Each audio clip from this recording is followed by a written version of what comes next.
외로운 산장. 하루 시작하는 음악으로 나는 가요를 거의 듣지 않는다. 드물게 밤새 눈이 펑펑 내린 흔적을 아침에 보고 그 정취에 못 이겨 더한 감정을 느껴보려고 눈과 관련한 노래를 찾아 듣는 따위가 고작이다. 그런데 나는 오늘의 시작 음악을 가요로 한다. 아무도 날 찾는 이 없는 외로운 이 산장에 일이 시작한다. 여기까지는 지금의 내 마음과 딱 맞다. 다음은 단풍잎만 차곡차곡 떨어져 쌓여있네. 로 이어지는데 내가 있는 곳과 계절이 맞지 않아 감흥이 좀 떨어진다. 이에 이어지는 가사는 더 처절하다. 세상에 버림받고 사랑마저 물리친 봄, 병들어 쓰라린 가슴을 부여안고 나 홀로 재생의 길 찾으며 외로이 살아가네. 산장의 여인은 가사대로라면 마냥 행복한 여자는 아닌 듯하다. 세상에 버림받아 산장을 택했을 터이고 사랑마저 물리쳤다고 하지만 사랑으로부터 버림받았을 가능성이 있다. 게다가 아무도 없는 산장에 사는 여자가 병까지 들었다니 행복과 담 쌓고 불행을 벗삼아 사는 처절한 여자란 생각도 한다. 지금 이 노래를 듣는 건 이 노래의 주인공인 여자의 처지를 안타까워하거나 그녀 같은 심정을 느끼고자 하는 건 결코 아니다. 시작하는 구절이 좋아서이다. 아무도 날 찾는 없는 외로운 이 산장에 이 노래를 듣게 된 계기가 있었다. 어제 초저녁 밤이다. 어떤 사람에게 문자를 보냈는데 내용에 27호 초소가 들어갔다. 이를 받은 사람이 답글을 즉시 보내왔다. 나는 정신이 번쩍 들었다. 추운 날씨에 외로운 산장에서 고생하니더. 보낸 사람의 감성과 톡톡 튀는 생각을 넘볼 수 있다. 이를 두고 어떤 사람은 내 생각이 너무 넘친다고 편찬할 수 있다. 27호 초소를 외로운 산장으로 연결한 사람의 생각을 나는 높이 산다. 나는 나의 일터를 두고 외로운 산장이란 생각을 한 번도 하지 못했다. 대신 지어낸 말이 이칠봉이다. 이제 내 생각과 남의 생각을 조합하면 그럴듯한 말이 된다. 이칠봉, 외로운 산장. 나는 이칠봉에 올랐다. 그리고 노래를 듣는다. 아무도 날 찾는 이 없는 외로운 산장이 좋다. 오늘따라 노래가 좋다. 가요를 아침나절에 들어도 좋다는 걸 새삼 느끼고 있다. 여기까지 의미를 두고 이 노래가 묘사하는 행복하게 살지 못하고 산속집에서 혼자 사는 여자에 대해 동정심을 가지려는 것도 그녀 같은 처절한 삶을 사는 여자를 만나고 싶어서도 아니다. 다만 이칠봉 나의 27호 초소를 지금부터 외로운 산장이라 하겠다. 이칠봉 외로운 산장에서 지낸 지 2달이 훌쩍 지났다. 한겨울부터이므로 나뭇잎 우수수 떨어지는 가을의 정취는 느끼지 못했다. 노랫말처럼 대신 차곡차곡 쌓인 단풍잎을 보는 것에 그쳤고 아직 겨울이다. 이 아침 날씨가 만만찮다. 얼마 전 몰아친 한파에 비길 바는 못하지만 이칠봉과 비해당이 있는 안평의 최저기온이 오늘 영하 13도였다. 오늘따라 외로운 산장에 오르는데 유난히 손끝이 떨어져 나갈 것 같았다. 아마도 지난밤의 생각, 즉 외로운 산장이란 말로 말미암아 일 수 있다.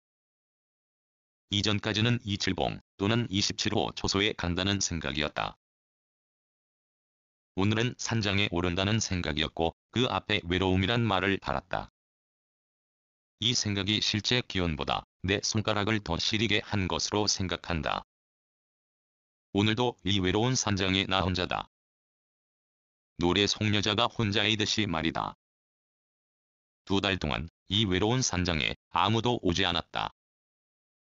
산장지기인 나를 찾아오는 사람을 두고 하는 말이 아니다. 산이 좋아 온 사람을 두고 말합니다.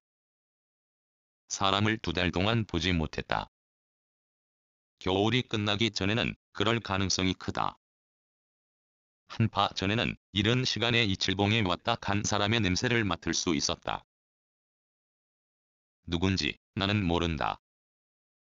할배할매 또는 아재 아즈미일 것이다.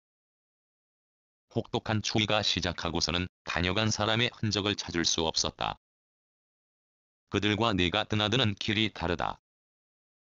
그들이 오는 산길에 아직 눈이 남았다. 나는 거길 오늘도 유심히 보았다. 사람의 발자국이 없다. 대신 고니 발자국은 있다. 고니는 한낮에도 외로운 산장을 찾아온다. 같은 녀석인지 확인하지 못했지만 매우 큰 몸을 지녔는데 얼마 전 비 올 때는 산장 밑에서 몰래 비를 피하다가 우연히 나와 눈이 마주쳐 냅대는 것이었다. 노래 속 산장의 여인도 사람 냄새는 맡지 못해도 고니를 포함한 산짐승이 곁에 찾아오는 것에 생명의 소중함을 느끼지 않을까. 어떤 사람이 말했다. 얼마를 견딜까 했는데 그게 아니네. 듣고 나는 껄껄 웃었다. 나에 대해 아직 제대로 모르기 때문에 그런 말할 것이다. 이 외로운 산장에서 내가 못 견딜 아무 이유가 없다. 외려 이 외로운 산장이 나에게는 아주 견디기 좋은 곳이다. 그건 아마도 비해당과 무관하지 않다. 낮에는 이 외로운 산장에서 혼자 보낸다. 때로 외로움이 들기도 하지만 자연을 보는 즐거움이 더 크다. 밤에는 비해당에서 혼자 보낸다. 거기는 외로움이 더 잦다. 그도 그럴 수밖에 없는 게 비해당은 내가 사는 냄새가 물씬하기에 그렇다. 게다가 춥고 긴 겨울밤을 이기려고 저녁밥에 술을 곁들이다 보면 주체할 수 없는 감정으로 말미암아 외롭다는 생각에서 벗어나지 못할 때가 있다. 시간이 흐르고 밤이 물처럼 흘러 아침이 된다. 그러면 또 하룻밤을 견뎠다는 안도감과 함께 외딴 산속에서 아주 작은 행복을 맛본다. 그리고 또 혼자인 외로운 산장에 온다. 이 반복이 올겨울 나의 주된 생활이다.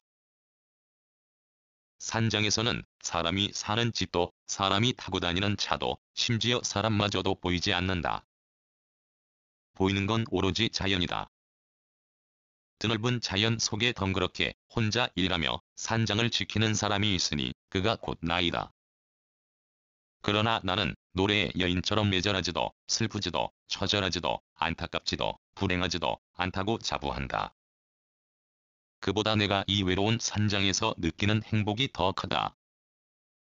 앙상한 가지와 껍질만으로 나무 이름을 오르내리며 알려고 하는 것에서도 나는 행복감을 맛본다. 나무는 그대로인데 바람에 따라 산장을 둘러싼 소리가 다른 걸 느끼면서도 나는 행복감을 맛본다. 뿐인가? 구름의 양에 따라 햇볕의 강도에 따라 매 순간 다른 자연의 변덕맞은 날씨에서도 나는 행복감을 느낀다. 이 외로운 산장에서 일하기에 느끼는 행복이라 여기며 오늘도 본연의 일에 충실하면서 정신과 마음을 이칠봉해서 살찌우려고 나는 애를 쓴다. 2016년 2월 2일 달밤 말레이에서